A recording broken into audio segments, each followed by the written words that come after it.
बस्तर में चले आ रहे खूनी संघर्ष की वजह से हर रोज लोग मारे जा रहे हैं। सरकार और कथित जनताना सरकार के बीच चले आ रहे इस युद्ध में कई निर्दोष सालों से चपेट में आ रहे हैं। ऐसा एक मामला बीजापुर जिले में गंगालूर थाना के मुंदवेंडी गांव से आया है। बीजापुर दंतेवाड़ा के सरहदी इलाके में खूबसूरत पहाड़ियों और प्रकृति की गोद में बसे इस गांव का एक युवक गांव के ही साथियों के साथ गांव के करीब पहाड़ वनोपज संग्रहण के लिए गया हुआ था और इसी दौरान नक्सलियों के लगाए प्रेशर आईडी की चपेट में आने से 18 साल के गड़िया कुंजाम की दर्दनाक मौत हो गई।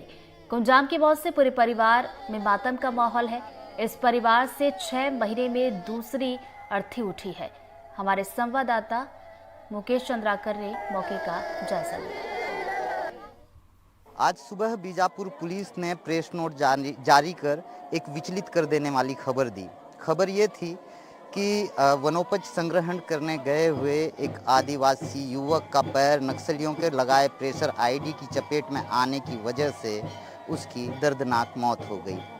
इस जानकारी की तस्दीक करने के लिए और साथ ही ग्राउंड रिपोर्ट करने के लिए एनडीटीवी की टीम उस जगह आ पहुंची। दरअसल इस गांव का नाम मुंदवेंडी है और ये गंगालूर थाना क्षेत्र में पड़ता है। बीजापुर जिला मुख्यालय से करीब 44 किलोमीटर की दूरी पर ये गांव है।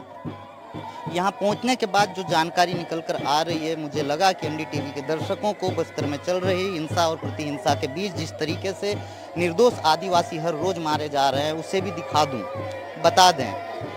मैं घटना स्थल पहुंचा।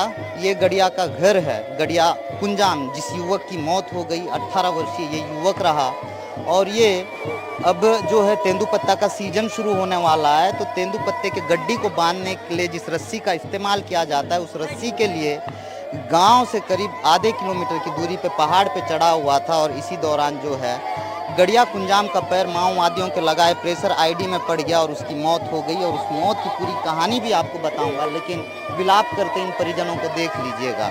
इस घर की एक और भी कहानी है जिसे बताना मैं बेहद ज़रूरी समझता हूँ। 1 जनवरी 2024 को इसी आंगन में इस घर की जो महिला रही हैं, अपनी 6 माह की मासूम बच्ची को बैठाकर दूध पिला रही थी और इसी दौरान माओवादियों और पुलिस के बीच एनकाउंटर होता है। क्रॉस फायरिंग की चपेट में आकर 6 माह की मासूम मंगली सोडी की मौत हो जाती है। और उसके बाद अब इसी घर से एक लाश और निकल रहा है, मृत्यु शैया पे लेटा गड़िया कुंजाम। ये मंगली के मामा हैं और जब गड़िया उस इलाके में गए थे, क्या कुछ हुआ बताएंगे। क्या हुआ लखन इनके साथ, कैसे हुआ, पूरी घटना को विस्तार से बताइएगा। यहाँ पे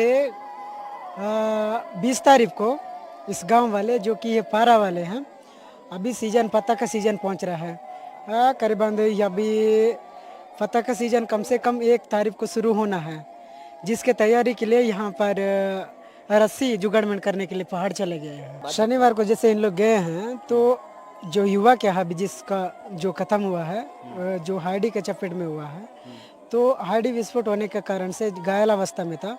जैसे विस्फोट होते ही साथ बेहोश में पड़ा है।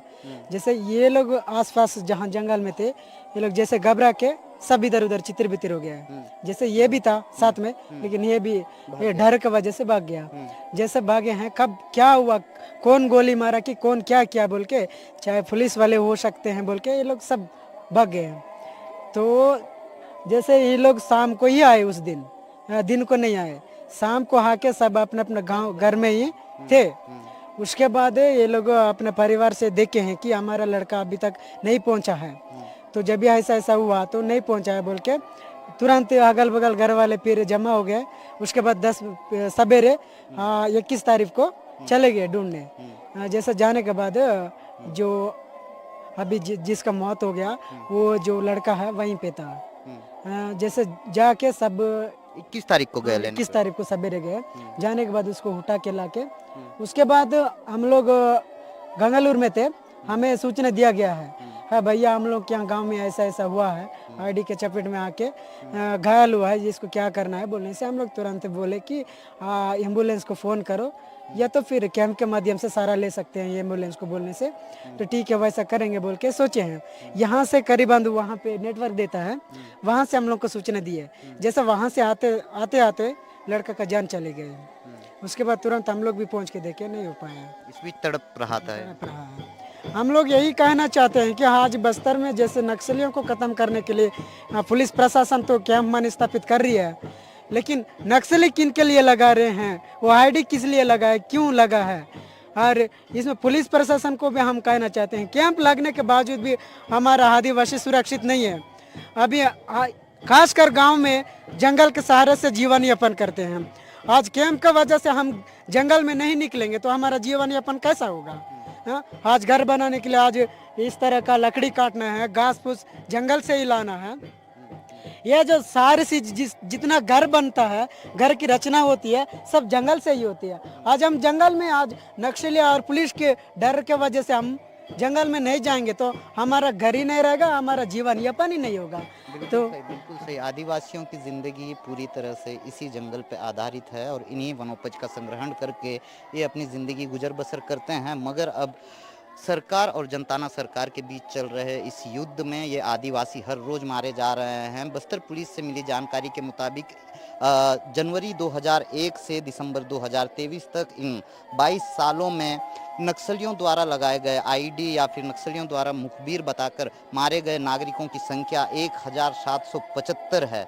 आप समझ सकते हैं कि जो एक कथित युद्ध बस्तर में चल रहा है, इसमें किस तरह से निर्दोष आदिवासियों की हत्याएं हर रोज हो रही है, चाहे वो सरकार की तरफ से निकलने वाली गोली हो, चाहे वो नक्सलियों के बंदूक से निकली हुई गोली हो। हर रोज कोई ना कोई मारा जा रहा है। हिंसा और प्रतिहिंसा के बीच चल रहे इस युद्ध में बस्तर के इन निर्दोष आदिवासी, इन मासूम आदिवासियों की चिताएं कब तक जलते रहेंगी, कब तक सजते रहेंगी, इस सुलगते हुए सवाल का जवाब फिलहाल तो किसी के पास नहीं है। बीजापुर से एनडीटीवी के लिए मुकेश चंद्राकर की रिपोर्ट।